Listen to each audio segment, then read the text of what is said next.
ጤና ይስጥልን እንዴት አላችሁ? ሁሉም ሰላም። እንግዲህ ዛሬ ላሳያችሁ የፈለኩት ጉዳይ በጣም ማብራሪያ የሚፈልግ ነው። የኢትዮጵያ መንግስትና የኤርትራ መንግስት ወደ ጦርነት ሊገቡ ነው ወይ? የሚገቡባቸው መንገዶች ምንድናቸው? የሚሉ ሁለቱም የነጻነት ጥያቄ እያደረጉት መጥተዋልና የአሰብ ጉዳይ፣ የቀይ ባህር ጉዳይ፣ የወደብ ጉዳይ በሁለቱም በኩል አሁን በቀይ መስመር መንገድ የሚታይ ሆኗል። ቀይ ባህር ቀይ መስመር ነው ኦፍ ኮርስ ለኢትዮጵያውያን፣ በተመሳይ ደግሞ ለኤርትራውያንም ቀይ ባህር ቀይ መስመር ሆኗልና ይሄኛውን ጉዳይ እንዴት ማየት ይቻላል የሚለው በጣም እያነጋገረ ይገኛልና ሁለቱ ኃይላት የኢትዮጵያ መንግስትና የኤርትራ መንግስት ወደ ጦርነት ይገባሉ ወይ የሚሉ ጥያቄዎች በተለያየ አቅጣጫ እየተነሱ ነው። በጉዳዩ ላይ ግን የሚገቡት ኃይላት በጉዳዩ ላይ ግን ጣልቃ የሚገቡ ኃይላት ጦርነት እንዲነሳም እንዳይነሳም ያደርጋሉ በዋናነት እንጂ ሁለቱ ኃይላት የጠቅላይ ሚኒስትር አብይ አህመድ መንግስትም በውስጥ ጉዳዮች ላይ ያሉበት የቤት ስራ ይበዙ በመሆናቸው ያ ማለት እንግዲህ ከፋኖ ኃይሎች ጋር ያለው ውጥረት በትግራይ ውስጥ ያለው አንዳንድ አስቸጋሪ ሁኔታ ወይም ደግሞ መፋጠጦች በግልጽ አለ እንደምታውቁት። ከሱ አንጻር በኦኤልኤፍ ወይም ደግሞ በኦሮሚያ ክልል በሚንቀሳቀሱት ኃይሎች እንግዲህ የኦሮሞ ነጻ አውጪ ድርጅቶች ወይም ደግሞ ኦነግ በተለምዶ የምንላቸው ወይም ሸኔ የሚባሉት እነዚህ ሶስቱ ኃይሎች ብቻ ጫና እየፈጠሩበት ስለሆነ የኢትዮጵያ መንግስት በሙሉ አቅሙ ወደ አሰብ ወይም ደግሞ ወደ ቀይ ባህር አቅጣጫ ይሄዳል ለማለት የሚያስቸግሩ ሁኔታዎች ሊፈጥርበት ይችላል። በዛኛው በኩልም የኤርትራ መንግስትም ደግሞ ከሚታሰበው በላይ የኤርትራ መንግስት ጠንካራ አይደለም። ይሄ የሚካድም አይደለም። በዓለም አቀፍ ትሬንድ እንኳን ስትመለከቱት የኢትዮጵያ መንግስት በዓለም አቀፍ የፖለቲካ ጥምረት አንጻር ስትመለከቱት ከማንም ጋር መስራት የሚችል የዲፕሎማሲ አቅም ያለው ነው። ይሄ የሚካድ አይደለም። ከአሜሪካም ጋር ይሰራል፣ ከሩሲያም ጋር ይሰራል። የኤርትራ መንግስት ግን በውስጥም ያለው ሁኔታ ደካማ ነው። እኛ ወይም ደግሞ ህዝቡ ተጨቁኗል ምናምን የምንል ሰዎችም አይደላንም። ፕሮግራማችንም እንደዛም አይደለም። ጭቆና ይሁን ነጻነት የሚያውቁት ራሳቸው ኤርትራውያን ናቸው። ግን ይሄኛውን መመልከት የሚያስፈልገው ምንድነው? ኤርትራ ውስጥስ እንደሚባለው የኤርትራ ኃይሎች ተፋላሚ አሸናፊ ሆኖ ሊወጡ የሚችሉ ናቸው ወይ የሚለውን በጣም ግምት ውስጥ ማስገባት ይፈልጋል። ምክንያቱም ኤርትራ ውስጥ ያለው የውስጥ ጉዳይ በጫና ወይም ደግሞ በጭቆና ውስጥ ያለ የፖለቲካ መስመርን የተከተለ ወታደር ስላለ በዛ ልክ አሸናፊ ሆነው ይወጣሉ ወይም ደግሞ አቅማቸው ከፍ ያለ ነው ብሎ ማሰብ፣ በሚሊተሪ የተጠናከሩ ናቸው ብሎ ማሰብ ሌላ አይነት አተረጓጎም አለው። የኤርትራ መንግስት ግን በሁለቱም በኩል የኤርትራ መንግስትም የኢትዮጵያ መንግስትም የሚሄዱባቸውን ርቀቶች ስትመለከቱ ወደ ውጥረት ውስጥ የሚያስገቡ ጉዳዮች፣ ወደ ጦርነት ውስጥ የሚያስገቡ ጉዳዮች እንዳሉ ግን ታሳቢ ይደረጋል። አሁን ብዙ ነገሮችን መመልከት ያስፈልጋል። ብሔራዊ ጉዳይ ላይ በጥቅማችን ላይ ለሴኮንድ ቢሆን አናመነታም ብለዋል ብርሃኑ ጁላ ወይም ደግሞ ፊልድ ማርሻሉና ይሄኛው ደግሞ ወደ ምንድነው ሊወስድ የሚችለው? ወደ አፍሪካ ቀንድ ፖለቲካ ነው። ሰው ጦርነት ውስጥ ሊገቡ ይችላሉ አይገቡም የሚለውን እንዳለ በሌላ አቅጣጫ እንመልከተውና ግን ኢትዮጵያና ኤርትራ ካላቸው ታሪካዊ እንደዚህ አሁን አንድ ሀገር የነበሩ ሁለት የሆኑ ግን ደግሞ አንደኛው በአንደኛው ላይ በጣም ከባድ ጥላቻ እንዲሰነዘር ወይም ደግሞ ጥላቻ ውስጥ እንዲገባ በመንግስት ደረጃ ሲሰራ የነበረ ስለሆነ እጅግ አስፈሪና አስቸጋሪ ሊያደርገው ይችላል። ወይም ደግሞ ሁለቱ አገራት ተስማምተው ይሰራሉ ተብሎ 2018 ላይ በፈረንጆቹ አቆጣጠር የነበረውን ወይም 2011 አካባቢ ላይ የነበረውን የምታስታውሱት ነው።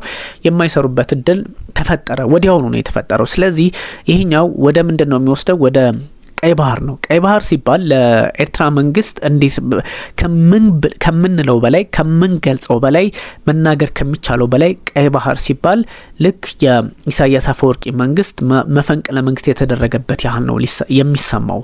ይሄ ለምን ሆነ? ቀይ ባህር እንደዚህ ጠባብ ሆኖ ነው ወይ? በቀይ ባህር ፖለቲካ ውስጥ አንድ ኤርትራ ብቻ ናት ወይ ትልቅ ሚና የምትጫወተው የሚለውን ከተመለከታችሁ አይደለችም። በጣም በርካታ ሀገራት ከጫፍ እስከ ጫፍ ከሳውዲ አረቢያ ጀምሮ እስከ እስራኤል ድረስ በጣም በርካታ ኃይላት እነ የመን ሁሉ እነ ግብጽ ሁሉ እነ ጅቡቲ ራሷ ኤርትራ እነ ሱዳን በጣም በርካታ ሀገራት ሶማሊያ በበዕል መንደብ በኩል እንኳን ያገባኛል እስከ ማለት የደረሰችበትን አጋጣሚ የተፈጠረበት ስለሆነ ሁሉም በሚፈለገው መንገድ የቀይ ባህር ፖለቲካ ላይ ሁሉም ያስፈልገዋል፣ ያሳስባል። ኢትዮጵያም ደግሞ በዚህ የተዘጋችበትን መንገድ ስለምናውቀው ይታወቃልና የኤርትራ መንግስት ለምንድን ነው ይሄን ያህል ኢትዮጵያ በቀይ ባህር አክሰስ አገኘች ማለት ወይም ደግሞ ኢትዮጵያ ከቀይ ባህር ተጠቃሚ ሆነች ማለት ልክ የኢሳያስ መንግስት መፈንቅለ መንግስት የተደረገበት ያህል እንዲሰማት የሆነው ከተባለ ራሳቸው ኢሳያስ አፈወርቂ የኢትዮጵያን የበላይነት ወይም ደግሞ በአፍሪካ ቀንድ ፖለቲካ ላይ ትልቅ ሚና ይኖራታል አይኖራትም የሚለውን በጣም ሂሳባዊ ስሌቱን ሲሰሩት የፖለቲካው ዝንባሌ አስፈሪ ስለሆነባቸው የሚያደርጉት እንደሆነ ሳይታለም የተፈታ ነው። በዚህ አካባቢ ላይ ተጽዕኖ ፈጣሪ ሆኖ ለመምጣት ወይም ደግሞ ከፍ ብሎ ለመምጣት አሁን የአፍሪካ ቀንድን ፖለቲካ ለመቆጣጠር ኤርትራ ብቻ አይደለችም፣ የትኞቹም ኃይሎችም አይደሉም። ቀይ ባህርን አክሰስ ማድረግ ካልተቻለ አስቸጋሪ ነው። ቀይ ባህር የዓለማችን የወደፊት የፖለቲካ ስርዓት ወይም ደግሞ ወደፊትም ሊመጣ የሚችል ከህዝብ ቁጥርም አንጻር ቀይ ባህር ካለው ስትራቴጂክነት ካለው የፖለቲካ አውድ አንጻር በዓለማችን ላይ እጅግ አስፈላጊ ከሚባሉ የውሃ ላይ መስመሮች አንዱ ነው። ይሄን ቦታ መቆጣጠር ይሄን ቦታ መያዝ ደግሞ ለአንድ ሀገር ህልውና ለአንድ ሀገር ሶቨሬን መሆን ለአንድ ሀገር ከፍ ያለ አቅም ማሳየት ወይም ደግሞ በቀጠናው ላይ ተጽዕኖ ፈጣሪ ሆኖ ለመዝለቅ ወሳኝነት አለው። ለዛም ነው የኤርትራ መንግስት በቀይ ባህር በኩል ኢትዮጵያ አታስበው የሚል አቋም ያለው።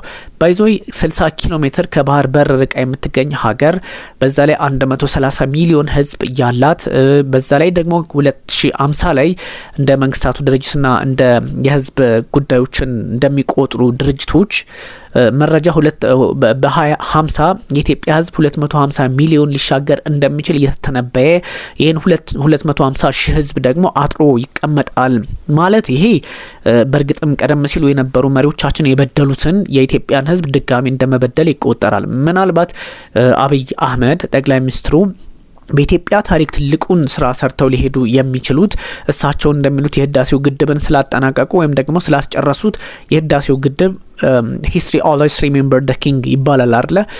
ምናልባት አስመራቂው ንጉስ ራሳቸው አብይ አህመድ ቢሆኑም ግን ደግሞ የሳቸው ስም አሁን ፖለቲካ ስለሆነ የሳቸው ስም ጎላ ብሎ ሊነሳ ይችላል። ከጊዜያት በኋላ ግን ማን ነው ያስገነባው ተብሎ ሲታሰብ መለስ ዜናዊ ነው የሚሆነው። እንደው ፐርሰናልም ቢሆን ለአብይ አህመድ ትልቁ ጉዳያቸው ትልቁ ነገራቸው ሊሆን የሚችለው ምንድነው?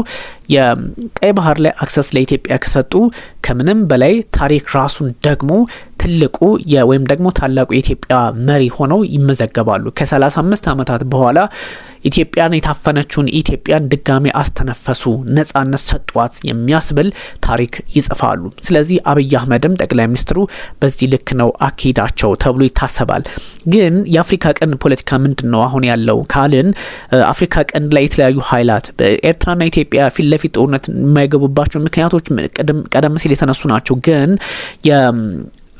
ኢትዮጵያና የኤርትራ መንግስት ወደ ውጥረት ውስጥ የሚገቡበት አጋጣሚ ሰፊ የሚሆነው የውጭ ኃይሎች ወይም ደግሞ አክተሮቹ ትልልቆቹ ግዙፎቹ ፍላጎታቸው እዚህ ኢትዮጵያ ውስጥና ኤርትራ ውስጥ እየሆነ ከመጣ ነው። አሜሪካን የምታህል ሀገር ጠቅላይ ሚኒስትር አብይ አህመድን በተወሰነ አገዛሃለሁ፣ የተወሰነ አየር ክልሉን እቆጣጠርልሃለሁ፣ አሰብን ሰብረ ግባ 60 ኪሎ ሜትር ተዘግተህ አትቀመጥም ብትለው አንድ ቀን 24 ሰዓት አይፈጅበትም፣ የፈለገው ሊያደርግ ይችላል። በሌላ በኩል ደግሞ እንደነዚህ አይነት ያሉ ኃይላት አብረው አጋር ፍለጋ በሆኑበት አጋጣሚ በሩን ዘግቶ ፖለቲካውን ዘግቶ ወደ ሌላ አቅጣጫ የሚሄድ ከሆነ ግን አስፈሪ ነው። ለምሳሌ አብይ አህመድ ወዴት ነው ሄዱት? ወደ ሩሲያ ሄደዋል አይደል? የመንግስታቱ ድርጅት የጠቅላላ ጉባኤ የኤንጂ ላይ የነበረውን ስብሰባ ትተው ወይም ደግሞ ተወካያቸውን ፕሬዚዳንት አጽቀሥላሴን ከላኩ በኋላ ታዬ አጽቀሥላሴን ከላኩ በኋላ እሳቸው ደግሞ የሄዱት ወደ አቶሚክ ወይም ደግሞ ወደ ኒውክሊየር ፎረሙ ወደ ሩሲያ ነው። ስለዚህ ይሄ የሚያሳያችሁ ነገር አለ። የኢሳያስ አፈወርቂ ብቸኛ አሁን በዚህ ሰዓት ኢሳያስ አፈወርቂ እንደምታውቋቸው በተለያየ ሂደት ፖለቲካዊ ያዝለቀቅ ወይም ደግሞ በተለያየ መንገድ ላይ ያሉ ሰው እንደሆኑ ይታወቃል። ራሳቸው ጠቅላይ ማናቸው የኤርትራው ፕሬዝዳንት ከዚህ በፊት የአሜሪካ ፖለቲከኞች ጋር ለመስራት 600 ሺህ የአሜሪካ ዶላር ገንዘብ መደበው ሎቢ ለማስደረግ ሞክረው ነበረ፣ አልተሳካላቸውም። እሳቸው እንግዲህ ከማናቸው ከቢል ክሊንተን ጀምሮ እስከነ ቡሽ እስከነ ኦባማ ከነ ራሳቸው ትራምፕ ባይደን ሁሉ ወደ 5-6 የሚሆኑ ፕሬዝዳንቶችን አይተዋል። ሎቢ ለማድረግ ሞክረው ነበረ ግን አልተሳካላቸውም። ስለዚህ ወደ ምንድነው ያደረጉት? በተለምዶ ወደ ምስራቅ ዘመም ወደሚባለው ወደ ቻይናና ወደ ራሺያ ነበረ ያዘነበሉት። ቻይናና ራሺያ ደግሞ ከኢትዮጵያ ጋር በሰላም ለመስራት ቁርጠኛ የሆኑ ሀገራት ወይም ደግሞ ፍላጎቱ ያላቸው ሀገራት እየሆኑ መጥተዋል። ጠቅላይ ሚኒስትር አብይ አህመድም ደግሞ ከፕሬዝዳንት ቭላድሚር ፑቲን ጋር በዚህ ሳምንት የነበራቸውን ጊዜ ታስታውሳላችሁ። ስለዚህ ምንድነው ኢሳያስ አፈወርቂ አሁን የኤርትራ እንግዲህ የኤርትራ መንግስትን ብቻ ሳይሆን ኤርትራ ለፍልስጤማውያን ለምን የሀገርነት እውቅና ያልሰጠች ይመስላችኋል? ኤርትራ ለፍልስጤማውያን የሀገርነት እውቅና ያልሰጠችበት ትልቁ ምክንያት በአፍሪካ ምድር ወይ ድምፀ ተአቅቦ ነው። አንዳንዶቹ ወይ ደግሞ እውቅና ሰጥተዋል፣ አንዳንዶቹ ደግሞ ወይ ሁለት ነው፣ ወይ እውቅና ሰጥተዋል ወይ ደግሞ አብስቴን ማድረግ ነው። እንደ ኢትዮጵያ ወይ ድምጽ አልሰጡም ወይም ደግሞ ድምጽ የሰጡ ናቸው። ካሜሩንና ኤርትራ ናቸው ያልሰጡት። ኤርትራ ለምንድነው ያልሰጠችው ለፍልስጤም የሀገርነት እውቅና? ለምን ይመስላችኋል? ኤርትራ አሁን በግልጽ የኢሳያስ አፈወርቂ መንግስት በጠቅላይ ሚኒስትር ቤንያሚን ኔታንያሁ ፕሌኖች ኢላማ ውስጥ እንደገባ ገብቶታል። ኤርትራ አሁን በእስራኤል መንግስት ወይም ደግሞ የእስራኤል መንግስት በተለየ አቅጣጫ ከሚመለከታቸው አካባቢዎች ሁቲዎችን በማስተናገድ በዛ አካባቢ ያሉ ኃይላትን እንደ ኢራን ያሉትን በማስተናገድ ስጋት ስላለበት ከዛ አንጻር የፖለቲካ ሂደቱን ወደዛ ወስዶባቸዋል እንግዲህ የጠቅላይ ሚኒስትር ቤንያሚን ኔታንያሁ መንግስት። ምክንያቱም ቅድም እንዳልኳችሁ ሁቲዎችን እያስተናገዱ ነው ብለው ያስባሉ እስራኤሎቹ። ከዛ ሲሻገር ከኢራን ጋር አብረው እየሰሩ ነው ብለው ያስባሉ። በእርግጥ እንደምታውቋቸው ናቸው ኢሳያስ አፈወርቂ በባህሪያቸውም አንዱ ጋር ይሰራሉ፣ አንዱ ጋር አይሰሩም። እንደዚህ አይነት ባህሪ ስላላቸው ስጋት አለባቸው። አሁን እስራኤል መንግስት በትክክልም አስመራን መምታት የሚችል አቅም አለው። ወደ ኋላም የማይባል ምንም ጥያቄ የሌለው ከቀይ ባህር ላይ ሆኖ ካታር ላይ ጥቃት እንደሰነዘሩት ቀይ ባህርን ሙሉ በሙሉ የመቆጣጠር አቅም ያላት ሀገርን በመሆኑ በዛው ጫፍ ሸርፋ መምታት ትችላለች። እሱ ስጋት ስላለበት የኢሳያስ አፈወርቂ መንግስት ለኤርትራ የሀገርነት እውቅና ለመስጠት ፍላጎትም የለው፣ አልሰጠምም። ለማንነው ለፍልስጤም እውቅና ለመስጠት አልፈለግም። ያልሰጠበት ምክንያት ደግሞ ፈርቶ ነው። ከዚህ አንጻር ነው ሰው ይሄኛውም ስላለ የቀጠናው ፖለቲካ ሂደትም እንደዛ ስለሆነ የኢትዮጵያ መንግስት ደግሞ በዛ ከእስራኤል ጋር የመስራት አዝማሚያውን ከእስራኤል ፖለቲከኞች ጋር አብሮ የመቆም የፖለቲካ አዝማሚያ ውስጥ ስላለ ምክንያቱም የአፍሪካ ቀንድ ፖለቲካ ከፍልስጤሞች ጋር የሚገናኝ ሳይሆን የፍልስጤሞችን ጉዳይ ለአፍሪካ ቀንድ ፖለቲካ መጠቀሚያ ማድረግ ካልሆነ በስተቀር ከዛ አንጻር አብሮ ስለሚታይ ጠቅላይ ሚኒስትር ቤንያሚን ኔታንያሁና ጠቅላይ ሚኒስትር አብይ አህመድ ለኤርትራ መንግስት ኮቴሽን ውስጥ አስገብተውታል። ስለዚህ የኤርትራ መንግስት በኢትዮጵያና በእስራኤል አይንም ጥያቄ ውስጥ ገብቷል። ስለዚህ ከዚህ አንጻር ነው ችግሮች እንደተፈጠሩ ሊጠቁም የሚችለው ወይም ደግሞ ወደ ውጥረት ሊወስድ የሚችለው ነው በዋናነት ሀሳቡ። ከዛ ውጭ ደግሞ የኤርትራ መንግስት ኢትዮጵያ እንግዲህ በቀይ ባህር አክሰስ አገኘች ማለት በኢትዮጵያ የቀይ ባህርን አክሰስ አገኘች ማለት አፍሪካ ቀንድ ላይ አይደለም፣ እንደዚሁ ምስራቅ አፍሪካ ላይ አይደለም፣ አፍሪካ ላይ ገናና የመሆን እድል አላት። ምክንያቱም ሁለት ፓወር ይኖራታል። አንደኛው ሃይድሮ ኤሌክትሪክ ፓወር ባለቤት ሆናለች በህዳሴው ግድብ ናት። ኦፍ ኮርስ አሁን ሆናለች፣ አጠናቃለች።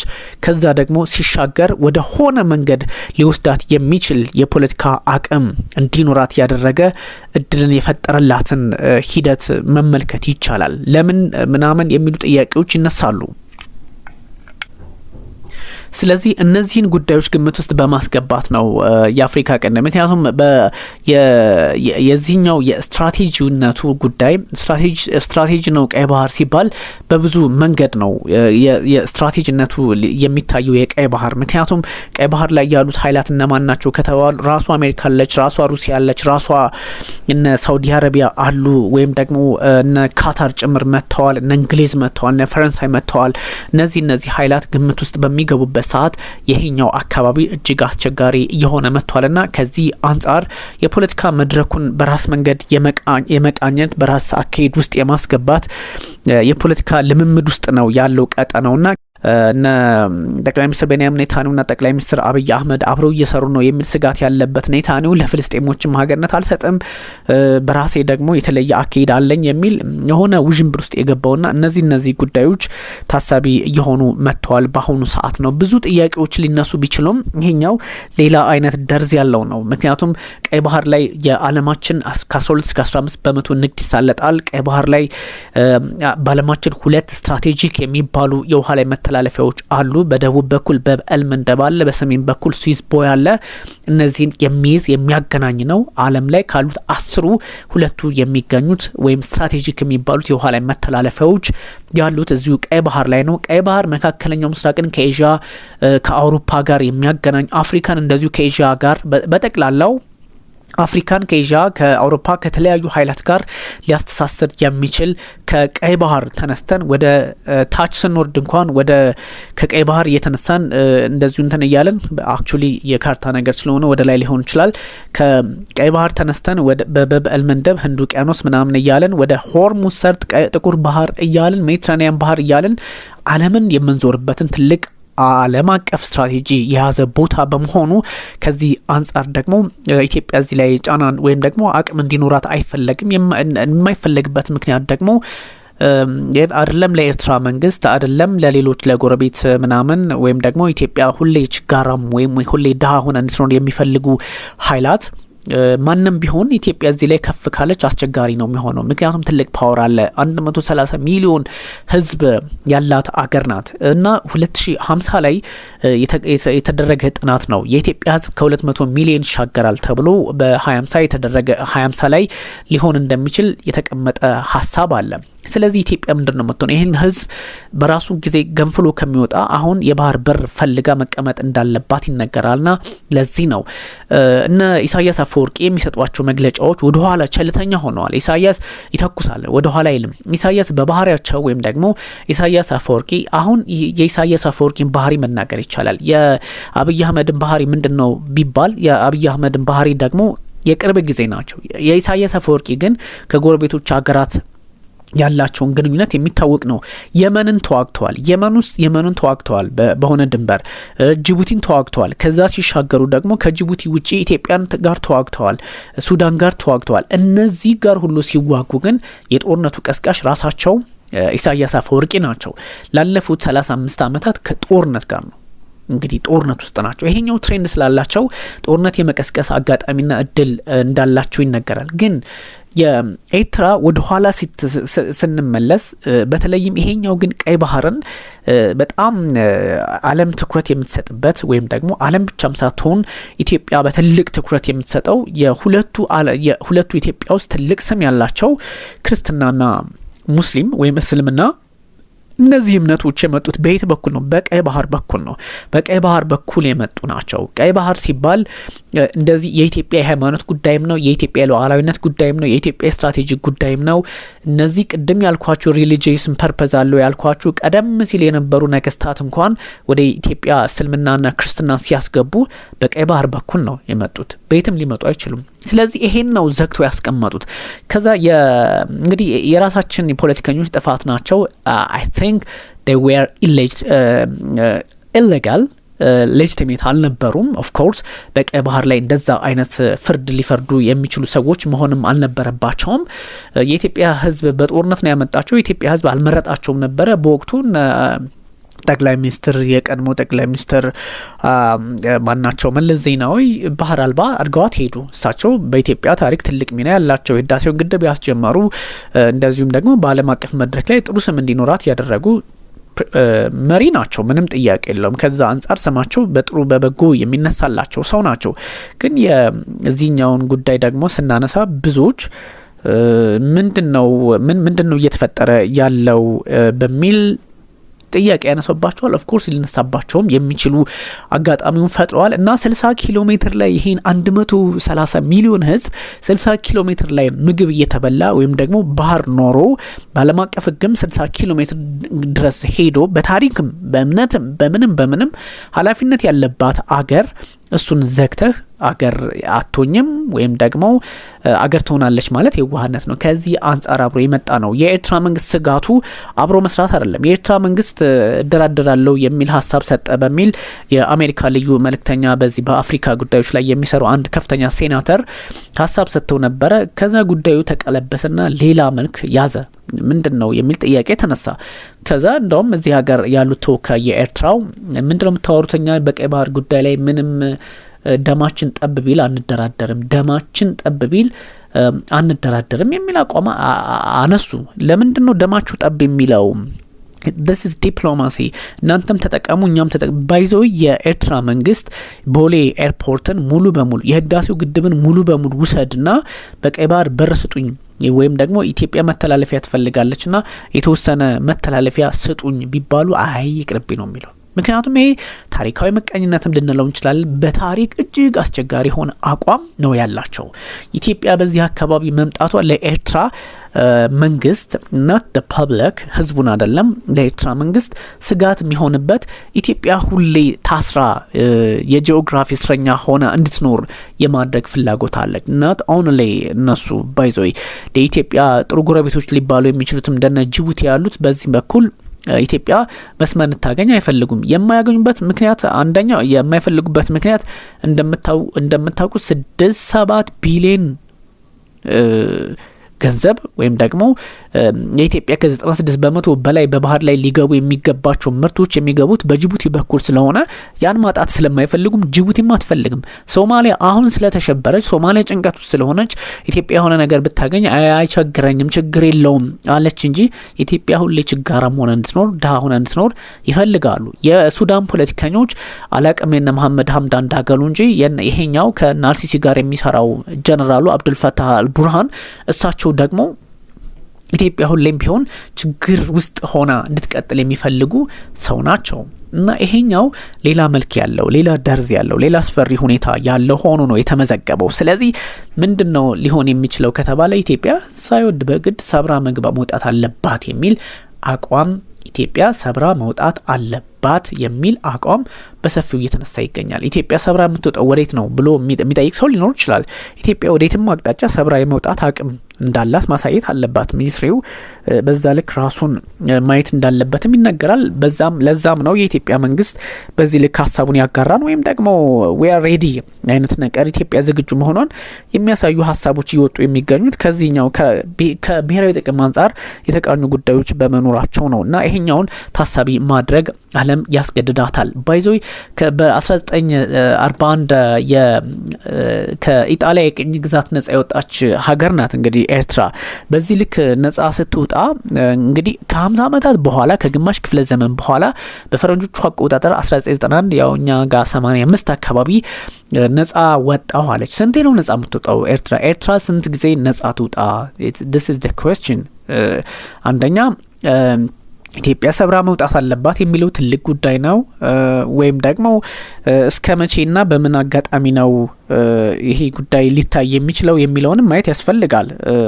አንደኛ ብዙዎች እንደሚያወሩትም ሳይሆን የኢትዮጵያና የኤርትራ ጉዳይ የመንግስታት ጉዳይ አይደለም ወይም ደግሞ ጠቅላይ ሚኒስትር አብይ አህመድና ራሳቸው ፕሬዝዳንት ማናቸው ፕሬዝዳንት ኢሳያስ አፈወርቂ የሚሰጡን ብሌሲንግም ብቻ አይደለም ይሄ የዘመናት ጥያቄ ሊሆን የሚገባው ነውና ይሄኛው እንግዲህ ደማችን ጠብ ይበል ደሜ ጠብ ቢል ደሜ ቢጠፋ ምናምን እንደዚህ አይነት ብዙ የሆነ ንትርክ ያለው ሐሳብ የሚያነሱ ሰው የሆኑ ነውና ምንድነው ይሄኛው በምን መንገድ ሊታረቅ ይችላል የሚል ብዙ ጊዜ ጥያቄ ይነሳልና ኤርትራ ስንት ጊዜ ነው ነጻ የምትወጣው እንግዲህ በ1991 ከጣሊያን ቅኝ ግዛት ነጻ ወጣች ስንቴ ነው ኤርትራ ስንት ጊዜ ምንድነው ነጻ ትወጣ ወይም ደግሞ ፍሪደምን ማገኘው ስንት ጊዜ ብሎ ስንት ለምን ያህል ጊዜ ነው ስለ ነጻነት ስለ ኢንዲፔንደንት ኢሳያስ አፈወርቂ ህዝባቸውን እያታለሉ የሚኖር ህዝባቸውን ለማለት ያስቸግራል ግን አሁንም ነጻ ወጥተናል ነጻ ወጣኋቸው አሏቸው 1941 ላይ ከጣሊያን ቅኝ ግዛት ወጡ ያው ከኢትዮጵያ የተላቀቀ አይደለም በ1941 በፈረንጆቹ አቆጣጠር ነጻ ወጣን አሉ ከዛ ደግሞ ተሻገሩ ከ50 ዓመታት ከግማሽ ክፍለ ዘመን በኋላ ከኢትዮጵያ ጋር ከተቀላቀለች በኋላ ኤርትራ ድጋሚ ደግሞ በ1991 በፈረንጆቹ አቆጣጠር በእኛ 85 አካባቢ እንደዚሁ ደግሞ ሌላ ነጻ ሆንኩኝ ብላ ይፋ አደረገች ከዛ ወዲያውኑ ጦርነት ጀመረችና ይሄኛው ምንድነው ኤርትራውያን ብዙ ጊዜ ያኔም በ1941 የነበረውን እንግዲህ ታሪክ እንደሚያስታውሰን ኤርትራውያን ብዙ ሐሳብ ነበራቸው ህልም ነበራቸው ኦፍ ኮርስ ላይኖራቸው አይችልም ከዛ አንፃር ደስተኛ ነበሩ ያኔ ነጻ ሲወጡም የእንግሊዝ መንግስት በሁለተኛው የዓለም ጦርነት ወቅት የእንግሊዝ መንግስት የጣሊያንን ወታደሮች እጅግ አሰቃይቶ ከኢትዮጵያ ጋር በርግጥ በመተባበር ነው እንዲወጣ ተደርጎ ነበር እና ይሄ ምንድን ነበረ ነጻነትን አገኙ ተብሎ ደስተኛ እንደሆኑ ተደረገ። ይሄኛው ሌላ አይነት መልክ እየያዘ መጥቶ ኢትዮጵያ ጋር ከተቀላቀሉ በኋላ በእንግዲህ እንግሊዝ አጋዥነት ምናምን ከተቀላቀሉ በኋላ በ1940 እንደነገርኳችሁ ከጣሊያን ቅኝ ግዛት ነጻ ወጡ ተብሎ ከታሰበ በኋላ ወደ ኢትዮጵያ የገቡበትን እንግዲህ ሪፈረንደም ይታወሳል። ሙሉ በሙሉ ነበር ወደ ኢትዮጵያ የገቡት ደስተኛ ሆነው። ከዛ በ1991 አቶ ኢሳያስ መጡ ደግሞ እንደዚሁ ነጻ አረጉ። ስለዚህ ኤርትራ በሀገሪቱ ገዢ ፓርቲ ህግዴፍ የሚባለው ማለት ነው ከኢትዮጵያ ጨቋኝ አገዛዝ ታላቅ ነጻነት ያወጅኩበት ነው በማለት በተደጋጋሚ 34ኛ ዓመታቸውን አሁን ግንቦት ላይ አከበሩ። እንግዲህ በጣም ደስተኛ ነበሩ።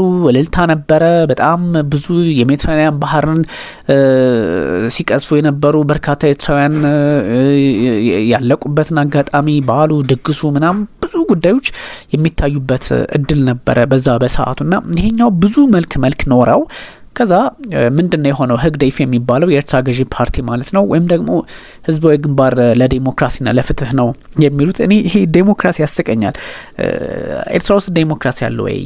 ኤርትራ ዲሞክራሲ አይደለም አንድ ጊዜም በታሪካቸው ምርጫ አድርገው አያውቁም። ኢሳያስ አፈወርቂ ምርጫ አይደለም ምክትል ፕሬዚደንትም የላቸውም። ስለዚህ ምክትል የማያውቁ ሰው የዲሞክራሲ ይሉታል። አይ ዶንት ኖ አክቹሊ ይሄኛው ስም ሆኗል። ኢትዮጵያ ውስጥ ዲሞክራሲ ያለው እንዳትሉኝ የለም፣ ግን ምርጫ አለ። 3 ጠቅላይ ሚኒስትሮች አይተናል በእኛ እንኳን ህይወትና ታሪክ። ሰው ዴሞክራሲ ጥርት ያለው ዴሞክራሲ በየ5 አመቱ የሚቀይረው ወይም ደግሞ በየ4 አመቱ ሁለቴ የሚፈቅደው አይነት የፖለቲካ ስርዓት ባይኖርም ግን ኢትዮጵያ አትሊስት ምርጫ ታደርጋለች። ኢትዮጵያ ተቋማት አሏት። ኢትዮጵያ ምክትሎች አሏት። ኢትዮጵያ ብዙ ነገር አላት።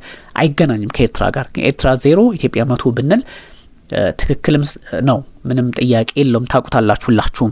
ስለዚህ ይሄኛው ባይዞ ይሄ የዲሞክራሲ ጉዳይ ህዝባዊ ግንባር ለዲሞክራሲና ለፍትህ ህግዴፍ ሲሉት እነ ፕሬዚዳንት ኢሳያስ አፈወርቂ የሚገርም አይደለም አይደለ? ሰሜን ኮሪያም እኮ የዲሞክራሲያዊት ሪፐብሊክ ሰሜን ኮሪያ ነው የምትባለውና ብዙም እንትን የለውም፣ የስም ጉዳይ ነው ይሄኛው። እና ይሄኛው ምንድነው ወዴት ሊወስድ ይችላል ነው በ1941 እንደ ኢትዮጵያን አቆጣጠር ሳይሆን እንደ ጎርጎሮሳውያኑ አቆጣጠር ሁለተኛው ዓለም ጦርነት ነበር እንደምታስታውሱት። ሁለተኛው ዓለም ጦርነት ከ1938 እስከ 45 አይደለ የቀጠለው። የዓለም ጦርነት በተባባሪዎቹ ሀገራት አሸናፊነት መደምደሙ እንደማይቀር በጣም ብዙ ቀድሞ ይታወቁ ነበር። 1941 42 ምናምን አካባቢ ላይና ምልክቶች ነበሩ። ኤርትራን የሚቆጣጠረው የጣሊያን ቅኝ ገዢ ደግሞ ጦርን ለመደምሰስ የብሪታንያ ጦር ዘምቶ ነበረ። በጣም ከባድ ውጊያ ካደረገ በኋላ የጣሊያን ጦር ተሸንፎ ወጣ። ከፍተኛ መስዋዕትነት ነበር እና ድል ግን እንደተጠበቀው የብሪታንያ ሆኖ፣ ብሪታንያ ማለት ያው እንግዲህ ኢትዮጵያም ያኔ በወቅቱ የኢትዮጵያም የተራዘመ እጅ እንደነበረበት ይታወቃልና ይሄ ኤርትራውያን በጣሊያን ተማረው በቅኝ ግዛታቸው በጣሊያን ተበሳጭተው ተማረው ወጓቸው እና መሸነፋቸውን ተከትሎ ደግሞ እንግሊዝን ወይም ብሪታንያን ደግፈው በአደባባይ ያው የኤርትራውያን ባህል አለ አይደለ? እኛም ጋር የትግራይን ባህል አለ፣ ፈንዲሻ መበተን ወይም ደግሞ ደስታን በተለያየ አጋጣሚ ማየት፣ ዳቦ መቁረስ ምናምን የመሳሰሉትን ሲያደርጉ እንደነበሩ በወቅቱ ጽፋለች። ስለዚህ በርካታ ደግሞ ከጦርነቱ ጀርባ ፖለቲካዊ አሻጥር የገባው ደግሞ የአንድ ወታደር ነበረ አለች። እልል የሚሉ ሰዎችን ስትመለከት እናንተ ኤርትራውያን እናንተ ብትደሰቱም እኛ ያሸነፍነው ጣሊያንን ሳይሆን ለጣሊያን እናንተን ከጣሊያን ነጻ እንድትወጡ ፈልገን ሳይሆን እኛ ምን ማድረግ እንዳለብን እኛ ምንድነው ፍላጎታችን ለኛ ለራሳችን ብለን ያደረገው ነው የሚል ሀሳብ አንድ ጀነራል የብሪታንያ ጀነራል ሀሳብ ሰጠ። ለኤርትራውያን እንደዚህ አይነት ሀሳብ እንደዚህ አይነት የፖለቲካ ፍላጎት ያላቸው መሪዎች ኖሩም አልኖሩም ግን ብዙዎቻችሁ በጣሊያንም ወቅት የምናስታውሰው ነው። ከዛም በኋላ ደግሞ እንደውም በንጉሱ ጊዜ እኮ አዲስ አበባ ውስጥ ያልነበረ መሰረተ ልማት ወይም ደግሞ ሌላው የኢትዮጵያ ክፍል ላይ ያልነበረ መሰረተ ልማት አስመራ ላይ በሰፊው ይታይ ነበር። በጣም በሚገርም ሁኔታ በዛ ልክ አፈርማቲቭ አክሽን ይሰራላችሁ ነበር። ግን ያው ዞሮ እንደምታውቁት ስለሆነ ጭቆና ብለው ስለሚያስቡ እና ኢሳያስ ተገነጠሉ። አሁን ያሉበትን ሁኔታ የምናውቀው ነው። እሱ የነሱ መብትና ቢዝነስ ነው፣ ችግር የለውም። እቺው ደራሲ እና ጋዜጠኛ ሚካኤላ ሮንግ ነው የምትባለው። ባይ ዘ ወይ ያን ወታደር ያለው ቀጥተኛ ንግግር አስቀምጣለች። I didn't do it for you በሚል በመጽሐፏ ላይ ርዕስ አድርጋ I didn't do it for you ለእናንተ አይደለም ይሄን ያደረኩት ለራሴ ነው የሚል ጽሁፍ ጻፈች። አንድ ጀነራል ፖለቲካዊ ምክንያቱም የጣሊያን ጉዳይ ነው ያኔ። ስለዚህ ዞሮ ነፃ ወጣን ብለው አሰቡ። ከወጡ በኋላ ተመልሰው ተቀላቀሉ። ያኔም እንግሊዞች ነፃ ለማውጣት ብሪታንያ ነፃ ለማውጣት ኤርትራውያን አብራ የተዋጋችላቸው ለምንድነው? ጣሊያንን ለማስወጣት ለራሷ የፖለቲካ ጥቅም ነው። ይህን ደግሞ ያረጋገጠችው ሮንግ የተባለችው ደራሲና ጋዜጠኛ ናት። I didn't do it for you ብሎ አንድ ጀነራል ነገራቸው። አትደሰቱ ለራሳችን ነው ያረግነው የሚል ሐሳብ ሰጠ። ግን ያው እነሱ ነፃ እንደወጡ ያስቡ ነበር። እንግዲህ በ1941 ከጣሊያን ቅኝ ግዛት ነፃ ወጣች። ከዛ ከ50 ዓመታት በኋላ ደግሞ 1991 ላይ በፍረንጆቹ አቆጣጠር በእኛ 85 አካባቢ ነፃ ተወጣ። ምን አዲስ ነገር አለ? ምንም። ይሄ ነው እና እንግዲህ የኤርትራ ህዝብ ነፃ አውጪ ግንባር EPLA የሚባለው ተዋጊዎች የኢትዮጵያን ጦር አሸንፈው እነሱ ብቻ አይደለም የኢትዮጵያን ጦር አሸንፈው ማለት ለነጻነታቸው ከህወሓት ጋር አብረው ነው የመጡት። እንግዲህ ህወሓት ደግሞ ኢትዮጵያን ቀሩን የኢትዮጵያን ክፍል ከዛ ደግሞ ያን የተገነጠለችውን ደግሞ ኢሳያስ ደህዴክ ነው ምናምን ወይም ደግሞ የነሱ ፓርቲ ይዞ ሄደ ነው። ይሄኛው ብዙ አቅጣጫዎችን መመልከት የሚያስችል ነው። በጣም ብዙ ሂደቶችን 2000 ኪሎ ሜትር በጣም በሚያሳዝን ሁኔታ 2000 ኪሎ ሜትር ቀይ ባህርን የምታካልለው ኤርትራ አንድም ጫፍ መሬት አንድም የባህር በር አንድም በምንም ካልኩሌሽን የኢትዮጵያ መንግስት እንዲያገኝ ወይም ደግሞ ለኢትዮጵያ መንግስት እንዲፈቀድ አትፈልግም።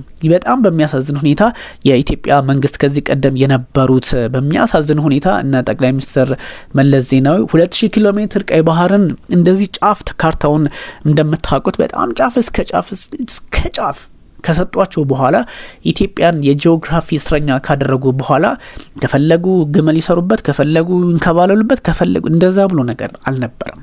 በጣም የሚያስፈራ አይነት ሀሳብ ነውና የመንከባለያም አይደለም። ቀይ ባህር ነው። አፍተር ኦል በቀይ ባህር ፖለቲካ ላይ ምን እየተጠቀሙ እንደሆነ የኤርትራ ፖለቲከኞች መገመት አያስቸግርም። ብዙ ጉዳዮች አሉ፣ ብዙ የሚያሳስቡ ጉዳዮች አሉና እንደውም አፋርን ለሁለት የከፈለ ጉዳይ ነው። አፋር ለሁለት ከፍሎ የኤርትራ አፋር አለ፣ የኢትዮጵያ አፋር አለ። የኤርትራ አፋር ሞር ለኢትዮጵያ የቀረበ ለዚህኛው የቀረበ ማንነት ያለው ነው። አሁንም ለነጻነት የተለያዩ ሙከራዎችን የሚያደርግ ኃይል ነው። ግን የኛ ሰዎች ከፈለጉ ግመል ይሰሩበት ግመሉ ውሃ ይጠጣበት ብሉ ነገር የለ ብሉ እንደዚህ እያሉ ራሳቸውን ያጽናናሉ። ራሱን የሚያጽናና ፖለቲከኛ ምንም አያደርግም።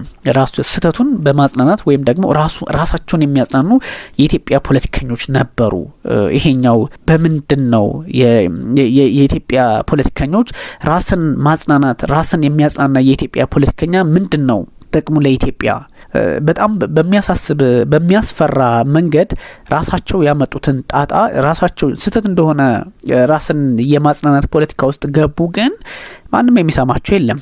ትውልድ ነገ እንደሚጠይቅ ይታወቃልና የሆነውም ያ ነው። የትውልድም እየጠየቀ ነው። አሁን ነገም ራሳቸው ጠቅላይ ሚኒስትር አብይ አህመድ ማሳካት ባይችሉም ነገ ደግሞ ሌላ ኃይል መጥቶ የራሱን አቅም ሊፈጥር እንደሚችል ሳይታለም የተፈታ ነውና በጣም ብዙ የራስን የሚያጽናና የፖለቲከኞች ነበሩ። ግመል ይሰሩበት ምን ይሰሩበት 2000 ኪሎ ሜትር ቀይ ባህርን ሰጥቶ በቀይ ባህር እንዲጋሩ ከተደረገ በኋላ ይሄ ምንድነው የሚል ጥያቄም እየተነሳ ነውና የአሰብ ወደብ ጥያቄን ትክክል እንዳልሆነ አሁን አንዳንድ ሰዎች ሀሳብ ይሰጣሉ አሉ።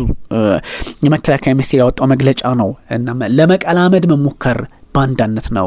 ያ ማለት ለኢትዮጵያውያንነትንም ኢትዮጵያውያን አንዳንዶች ሎጂካል ለመሆን ይሞክራሉ። እንደዚህ ስለሆነ ምናምን አይ እንግዲህ ሎጂካል ከሆኑም ይሁኑ ኦፍ ኮርስ፣ ግን በዚህ ልክ የሚታይም ስላልሆነ ጥያቄው ነው የሚል እንግዲህ የመከላከያ ሚኒስቴር ያወጣው መግለጫ ነው። መስከረም 17 ያ ማለት ቅዳሜ የወጣው ወደ ወደንና ፈቅደን ስለምንሞትላት ኢትዮጵያችን ጠንቅቀን እናውቃለን አለ። አንድ ጽሁፍ ይሄ ርዕሱ ነው፣ ታይትሉ ነው። እንግዲህ መልእክቱ ላይ የቀይ ባህርና የአሰብ ጉዳይ ከ3 አስርት ዓመታት በላይ የኢትዮጵያችን ህመም ሆኖ ታላቅ አጋርነቷን ክብር አሳንሷል፣ የጂኦፖለቲካ ብሔራዊ ወሳኝ ጥቅሟን ቀምቷል በሚል በግልጽ አስቀመጠ። ስለዚህ ወደ ምንድነው ሊወስድ የሚችለው? ወደ ሆነ ሰምቲንግ ውጥረት ውስጥ ሊወስድ የሚችል አካሄድ እንደሆነ በግልጽ ያስቀምጣል። ይሄኛው የቀይ ባህርን ፖለቲካ ሲነሳ ቀይ ባህር ኢትዮጵያ እንዳትንቀሳቀስ ያደረጉ ኃይላት አሉ። እነ ግብጽ አድርገዋል፣ ሳውዲ አረቢያ አድርጋለች። ሁሉም ሀገራት የኢትዮጵያ ወዳጅ የሚመስሉ ጎረቤትም የሚባሉ ሁሉም ግን ኢትዮጵያ በቀይ ባህር መንቀሳቀስ እንዳትችል ይፈልጋሉ። ይህን የሚያደርጉበት ምክንያታቸው የቀይ ባህርን ፖለቲካ መቆጣጠር፣ ታሪክን መቆጣጠር፣ የአፍሪካ የበላይነትን የማምጣት በትልልቆቹ ኃይላት እንደነ ሩሲያ፣ እንደነ አሜሪካ፣ እንደነ ቻይና ባሉት ታማኝ የመሆንን ፖለቲካ ይዞ ሊመጣ ስለሚችል ከዛ ስጋት ኢትዮጵያን ገሸሽ ማድረግ ይፈልጋል። ለምሳሌ የሬድ ሲ ፎረም ወይም ኢኒሺዬቲቭ ነበር 2018-19 አካባቢ የተቋቋመ። በዋናነት ሳውዲ አረቢያና ግብጽ ነበሩ ሲመሩ የነበሩት። አሁን ግብጽ ናት የምትመራው፣ ሳውዲ አረቢያ ናት። ስለዚህ እነዚህ ሀገራት በቀይ ባህር ጉዳይ ላይ ከቀይ ባህርን ፖለቲካ ኢትዮጵያ እንዳትሳተፍ ያደረጉበት መንገድ ነው። ሳውዲ አረቢያ፣ ሱዳን፣ ጅቡቲ፣ ሶማሊያ፣ ኤርትራ፣ ኢጅፕት፣ የመንና ዮርዳኖስ ስምምነት ፈርመዋል፣ ቻርተር ፈርመዋል።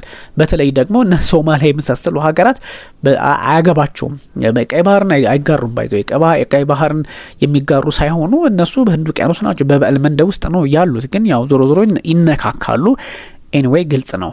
ግን የአረብ ኤንድ አፍሪካን ኮስታል ስቴትስ ኦፍ ዘ ሬድ ሲ ኤንድ ዘ ጋልፍ ኤደን ኦን ደጋልፍ አይደን ለዚህ ነው በገልፍ በኩል ያው ስለምትገኝ ነው ሬድ ሲ የኦል ቦርደርስ the red sea or the gulf of Aden ያ ማለት የገልፉን የኤደን ባህረ ሰላጤና ቀይ ባህርን የሚያካልሉ ሀገራት በሙሉ የተፈራረሙበት ኢኒሺዬቲቭ ነው።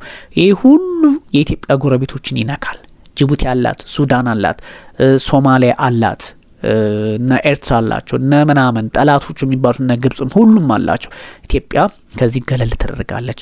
ይህ ሁሉ አካሄድ በግልጽ ኢትዮጵያን ከጂኦፖለቲካ ውጪ የማድረግ አዝማሚያና አካሄድ እንደሆነ ፍንትው አድርጎ የሚያሳይ ነውና የደም ጠብታ ጉዳይ ነው የሚባለውም ከዚህ አንጻር ነው።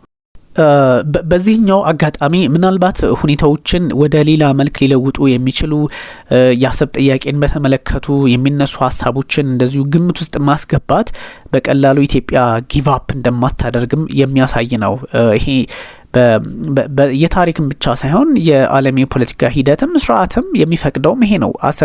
አሰብን ኢትዮጵያ እንግዲህ ሰብራ መውጣት እንዳለባት እየተነገረ ነው። ስለዚህ ሰብራ ትወጣለች አትወጣም የራሱን ምላሽ የሚፈልግ ነው። ግን የኢትዮጵያ መንግስት በዚህ ልክ ጉዳዩን ካየው ህዝቡም ይደግፈዋል፣ ምንም ጥያቄ የለውምና ኤርትራ እንደው ፖለቲከኞቹ ባይዞ የኤርትራ ጉዳይ ውጭ ሀገር የሚኖሩትም ከዚህ ከኢትዮጵያ መንግስት ጋር ሰላም ሲፈጠር በጣም መልካም የሆነ ዝንባሌና ሀሳብ ወይም ደግሞ ጥሩ ነገር ነበራቸው። ግን ከሆነ ጊዜ በኋላ ውጥረቱ ደግሞ ሲቀየር ቀይ ባህር ሲባል አሰብ ሲባል ኢትዮጵያ እኮ አሰብን ዘላ ሰብራ መቼስ በጉልበት ትወስዳለች ተብሎ አይታሰብም። ኦፍ ኮርስ እንደዚህ አይነት አዝማሚያዎች ሊኖሩ እንደሚችሉ ሳይታለም የተፈታ ነው። ምክንያቱም የኤርትራ መንግስት ጠንካራ ሆኖ ካለ የኤርትራ መንግስት እናንተ ምንድነው እያደረጋችሁ ያላችሁት ወይም ደግሞ እኛ ምንም የምንሰማው ጉዳይ አይደለም የሚል አቋም ካለው ኢትዮጵያ ሳትወድ በግድ ወደዛ እርምጃ የመሄድ እድሉ አቅም ፍላጎቱም እንዳላት የሚያሳይ በመሆኑ ስጋት ሊኖር ይችላል። ግን አሁን ዲያስፖራውም ውጭም ያለው ኢትዮጵያዊ እንደዚሁ ደግሞ የኤርትራ ኃይሎች ጉዳዩን ማቀዝቀዝ ነው የሚጠበቅባቸው። ሆርን አፍሪካ ላይ ያለውን ጉዳይ የቀይ ባህርን ጉዳይ አብሮ በመስራት በማርገብ ነው እንጂ ቅድም እንዳልኳችሁ የቦሌን ኤርፖርት እንስጣችሁና ትንሽ ጫፍ እስኪ ስጡኝ ቢባሉ ኢሳያስ አፈወርቂ አይሉም። የማይሉበት ምክንያት ምንድነው? የኢትዮጵያን መኮስመን የኢትዮጵያን መቸገር እንጂ ከፍ ብሎ ማየት ስለማይፈልጉ ነው። ኢትዮጵያ ውስጥ ብዙ ችግሮች አሉ። ኢትዮጵያ ውስጥ የማይግባቡ ፖለቲካ እየበዛ ነው። በአንዳንድ አካባቢዎች ላይ ያሉ ጥያቄዎች እንደዚህ የሚጥሙ አይደሉም፣ ችግር ያለባቸው ሆነዋል። ግን ብዙ ኢትዮጵያውያን በዚህ በአሰብ ጉዳይ ላይ እጁን አጣጥፎ እንደማይቀመጥ ግን በጣም እርግጠኛ ሆኖ መናገር ይቻላልና ይሄ ትንሽ አሁን ያለውን ፖለቲካ ማርገብ የሚያስፈልገው ዊን ዊን የሆነ የፖለቲካ መፍትሄ ሲመጣ ነው። ኢትዮጵያም ደግሞ ግግም ብላ መውሰድ አይደለም። እኔ በጣም በሚገርም ሁኔታ ኢትዮጵያን እንዴት አድርገው እስረኛ እንዳረጓት የሚያውቀው ፈጣሪ ነው። ምንም በጣም በሚገርም ሁኔታ ፈጣሪ ነው የሚያውቀው ነው እንጂ ካርታውን ስትመለከቱት እኮ ኢትዮጵያ የባህር በር እንዳይኖራት እድሉ ያላት እንዳይኖራት ታስቦ ታቅዶ ምንም በቃ ሊኖራት አይገባም የሚል አቋም የኤርትራ እንትን ምንድነው የላ ፊደል አለች አይደለ ላ ፊደል የኤርትራ ካርታ እንደዚህ ላ ነው የምትመስለው ላ ስትመስል ላ ቀጭኑ አለ አይደለ እግሩ ረዘም የሚለው በቀኝ በኩል ያለው እሱን ፊደል ስትመለከቱት ኢትዮጵያን እዛች ውስጥ የመክተት ምክንያቱም ሸርፋ እንደገባ በዛች እኮ ነው ስለዚህ ይሄ ሁሉ ጥፋት ምንድነው የኤርትራ መንግስትም ወይም ደግሞ የኢሳያስ መንግስትም ብቻ አይደለም የኢትዮጵያ መንግስት ራሳቸው ናቸው እንደዚህ ዝግት ያረጓትና ይሄን ደግሞ የማስከፈት 60 ኪሎ ሜትር ለቀይ ባህር እየራቁ ቁጭ ብሎ ግመል ውሃ ይጠጣዋል ምናምን ይሄ የማያስኬድ ፖለቲካ ነው በዛ ላይ አጋር ሀገራት እየመጡ ነው የአጋር ሀገራት እና አሜሪካ ኢትዮጵያን ይደግፋሉ እነ ቻይና ያው ኢሳያስ ጋር ወዳጅ ቢሆኑም ኢትዮጵያን አይጠሉም እነ ካታር እና አረብ ኤሚሬቶች እነ ኤርትራ እነ እስራኤል የመሳሰሉ ሀገራት እነሱን ስትመለከቱ ብዙ ነገሮች ተስፋ የሚሰጡ ናቸው ያ ማለት እንግዲህ እነሱም ለጥቅማቸው ነው ኢትዮጵያ መንግስትም ለጥቅሙ ነው ህዝቡም ለጥቅሙ ነውና በኢትዮጵያና እስራኤል አይን የኤርትራ መንግስት እንዴት ይታያል የሚለውንም ማየት ያስፈልጋል ያ ካልሆነ ግን ብዙ ነገሮች አሁንም ጫና እየተፈጠረ እንደሆነ ሳይታለም የተፈታ ያደርገዋልና እጅግ ብዙ ችግሮችን መፍታት ማየት እንደሚያስፈልግ ግልጽ ነው ዛሬ ረዘም ያለ ነው እንትን ያልኩት ጥያቄ ካላችሁ መጠየቅ ትችላላችሁ ቢኒያም ካሴ ነበርኩኝ በጣም እጅጉን አመሰግናችኋለሁ thank you very much